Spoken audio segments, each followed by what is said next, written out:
নমস্কার, কেমন আছেন সবাই? আমি ঋতুপর্ণা আর ঋতুপর্ণার সংসারের তরফ থেকে আপনাদের অনেক অনেক স্বাগত জানাই। জানেন তো, আজকে আমাদের এখানে সকাল থেকে হচ্ছে ঝমঝমিয়ে বৃষ্টি। আর বৃষ্টি বাদলের দিনে না এরকম জানলা দিয়ে দেখতে ভীষণ ভীষণ ভালো লাগে। কিন্তু আমাদের মতন কি গৃহবধূদের আর বসে বসে বৃষ্টি দেখলে চলবে? কাজকর্মও তো করতে হবে। আর সকাল থেকে বৃষ্টি হচ্ছে, বাইরের কাজ সেরকমভাবে কিছুই করতে পারিনি। আর যেই যে দেখলেন সকালবেলা চা আর দুটো পরোটা নিয়ে বসে গিয়েছি।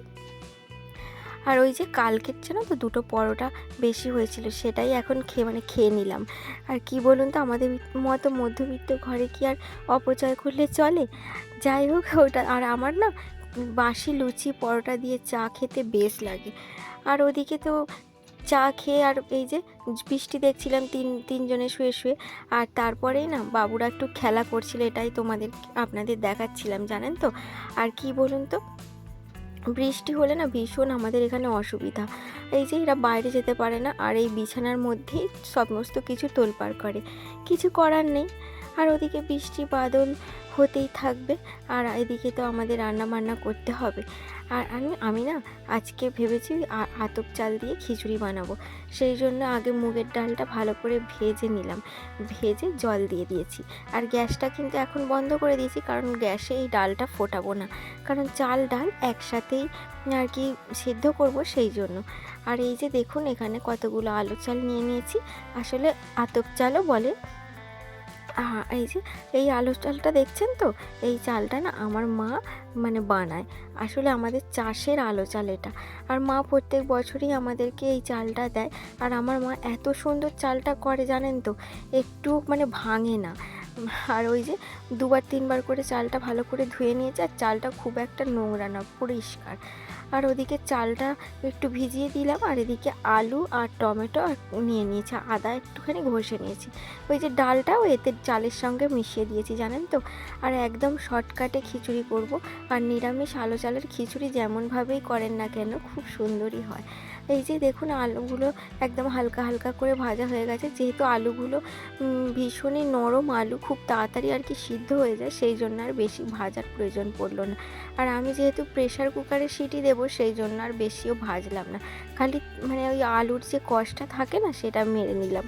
আর এই যে দেখুন, এদিকে প্রেশার কুকারে চাল আর ডালটা দিয়ে দিচ্ছি। দেওয়ার পরে ওই যে আলু টালু সমস্ত কিছু একেবারে দিয়ে সিটি মেরে নেব। আর কি বলুন তো বন্ধুরা, আজকে কোনো সবজিও নেই, সেই জন্য আর কি শুধু চাল আর ডাল আলু দিয়েই করছি। এতে সবজি দিলেও মন্দ হয় না। আর এই যে এখানে একটু জলটা মনে হচ্ছিল দিতে হবে, সেই জন্য আর একটু জল দিয়ে দিলাম। আর এই যে চাল ডাল একসাথেই ভালো করে সেদ্ধ বসিয়ে নিলাম। আর এই যে দেখুন, এখানে আগে ভাত করে নিয়েছি। ভাতটা না মা না খিচুড়ি খুব একটা ভালো খায় না, আর জোর করলে হয়তো খায়, কিন্তু তৃপ্তি করে খেতে পারে না, জানেন তো। আর এই যে মায়ের জন্য ভাত, আলু সেদ্ধ, তারপরে ওই তরকারি একটু হয়েছে পটলের, ওটা তো আপনাদের দেখাইনি। এই দেখুন, এদিকে ওই যে গ্রেট করে আদা রেখেছিলাম, জিরে, তেজপাতা, শুকনো লঙ্কা সমস্ত কিছু দিয়ে একটু ভেজে নিয়ে এই যে টমেটো দিয়ে দিয়েছি। টমেটোটা এই যে গলে গেলে একটু নুন দিয়ে দেবো, যাতে আরও সুন্দরভাবে গলে যায়। তারপরে ওই যে যা যা মশলাপাতি লাগার সমস্ত কিছু দিয়ে দিচ্ছি, হলুদ, লঙ্কা গুঁড়ো, জিরে গুঁড়ো, ধনে গুঁড়ো, যেটুকু আর সমস্ত কিছু দিয়ে তারপর মশলাটাকে ভালোভাবে কষিয়ে নেব। এত টেস্ট হয় না, চালটাই অসাধারণ। চালটা এরকম চালের খিচুড়ি করে কি বলবো, খেতে দারুণ লাগে। আর এই দেখুন, এদিকে চাল ডালটা আমার সিদ্ধও হয়ে গেছে, আর খুব ভালোভাবে সিদ্ধ হয়েছে, জানেন তো। আর এই যে দেখুন, এখানে আমার খিচুড়িটা রেডি, আর মশলাটাও দিয়ে দিলাম। দেওয়ার পরে এতে অল্প জল দিয়ে তারপর ফোটাতে হবে। আর কি বলুন তো, বৃষ্টি বাদল যাই হোক না কেন, আমাদের রান্নার আর কখনোই ছুটি নেই, তাই না। আর ওদিকে একটু বেলা হয়ে গিয়েছিল, ওই যে বসে বসে বৃষ্টি টিষ্টি দেখেছি, অনেক কিছু সময়টা গেছে। আগে ছেলেদের খাবারটা বসিয়ে দিলাম, তারপরে ওই যে খিচুড়িটা চাপিয়ে দিয়ে তারপর এদিকে এসে দেখছি ওই যে ছেলেরা সব ঘরে সমস্ত কিছু ফেলে দিয়েছিল। আর ওই যে বৃষ্টিটা এখন একটু থেমে গেছে, আর ওরা বাইরে গিয়েছে, আর আমি এদিকে বিছানাটা আবার গুছিয়ে দিচ্ছি। আর জানেন তো, আমার ওই যে আমি যে নিচে ঘরে থাকি না, সেখানে বিছানাটা একটু কম নোংরা হয়, জানেন তো। আর এই ঘরটাতে আমরা সবসময় বেশি থাকি আর কি, খাওয়া দাওয়া সমস্ত কিছুই বেশিরভাগ এখানে হয়। আর ওই যে শোলাটা পাতা আছে দেখছেন, মানে ছেলেরা ওখানে বসে খায়, কিছু ফেললে মুছে নিলে হয়ে যায়। আর এই ঘরটাতেই মানে অত্যাচার বেশি আর কি। আর ওদিকে সুজিটা হয়ে গেছে, আর এদিকে মায়ের ভাতটাও ভালোভাবে ফ্যান ঝরে গিয়েছে। আমি একটা ওই যে ঝাঁঝরিতে রেখে আর চাপা দিয়ে দিয়েছি। এদিকে খিচুড়িটাও আমার রেডি হয়ে গিয়েছে, আর এখানে দেখতে পেলেন গরম মশলা দিয়ে দিলাম আর একটু ঘি দিয়ে দিলাম, এতেই একদম মারাত্মক খেতে হয়ে যায় জানেন তো। আর এই যে খিচুড়িটা একদম রেডি। এবার ঘেঁটে টেটে দিয়ে এই যে একটা কাঁচা লঙ্কা দেখছেন চিড়ে নিয়েছি, এই যে এরকম সোজা করে গুঁজে আর এই যে ঢাকা দিয়ে দেবো। আর একবার মানে প্রেসার কুকারটা চাপা দিয়ে এমনি রেখে দেবো, আর জ্বালবো না কিন্তু, মানে দুর্দান্ত। এই যে আমার খাবার আমি নিয়ে নিয়েছি আর ছেলেদেরকে আগে খাইয়ে দিয়েছি। এরপর রেস্ট নিয়েছি বেশ অনেকক্ষণই। রেস্ট নিয়ে একদম বিকালবেলা এই 5:30 পৌনে 6টা মতো বাজে। এখন রুটিটা করে নিচ্ছি, রুটি করে তারপরে সন্ধ্যেবেলার দিকে মানে একটু ছেলেদের নিয়ে পড়াতে টড়াতে বসাই, একটু বিকালই খাবারটা করে নিই। এই যে রুটিগুলো করে নিয়ে তারপরে আবার এখন যেহেতু সন্ধে দেখানো নেই, কারণ এখন এই যে অম্বুবাসী চলছে না, সেই জন্য শুধু মানে গোপালের খাওয়াটাই দেওয়া হচ্ছে, আর মানে কিছু পুজো হচ্ছে না, সেই জন্য সন্ধেও দেওয়া থাকে। আর এদিকে আমার রুটিগুলো হয়ে গেল, তারপরে এদিকে গ্যাস ট্যাস মুছে পরিষ্কার করে নিতে হবে।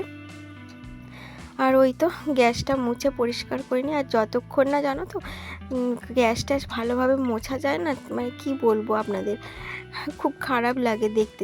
মানে যখন রান্না করব তখনই ভালোভাবে টিপটপ করে মুছে রাখলে মা আর কি, আমাদের রান্নাঘরেই তো সমস্ত বেশিরভাগ সময়টাই থাকতে হয়।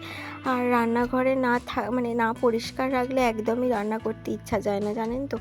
আর কি বলুন তো, রান্নাঘরকে সবসময় পরিষ্কার রাখাও দরকার। আমার মায়েরা বলতেন রান্নাঘরে মা অন্নপূর্ণার বাসা, সেখান থেকে ভালোভাবে পরিষ্কার রাখাটা খুবই দরকার। আর এই যে দেখতে পাচ্ছেন এখানে চিপসগুলো, এই যে এগুলো হচ্ছে আমার মাসি শাশুড়ি না নিজেদের ঘরের আলু কেটে এগুলো বানায়। আর আমার বর এগুলো খেতে ভীষণ ভালোবাসে। ও যেখানে কাজে থাকে সেখানে কিছু নিয়ে গিয়েছে ভেজে খাবে বলে, আর এখানে না কিছু ছিল। আর এই যে বৃষ্টি হচ্ছিল, বাইরে বেশ ঠান্ডা ঠান্ডা ওয়েদার, সেই জন্য কি বলুন তো একটু চা খাবো চিপস দিয়ে সেই জন্য চিপসগুলো ভেজে নিচ্ছি। আর মানে ভাজতে বেশিক্ষণ সময় লাগে না, খুব সুন্দরভাবে তাড়াতাড়ি ভাজা হয়ে যায়। এই যে দেখুন কত তাড়াতাড়ি মানে ভাজা হয়ে গেল, কয়েক মিনিটেই কতগুলো করে ভাজা হয়ে যায়। আর এত সুন্দর মাসিমা বানায় না, এটা যে আপনাদের কি বলবো।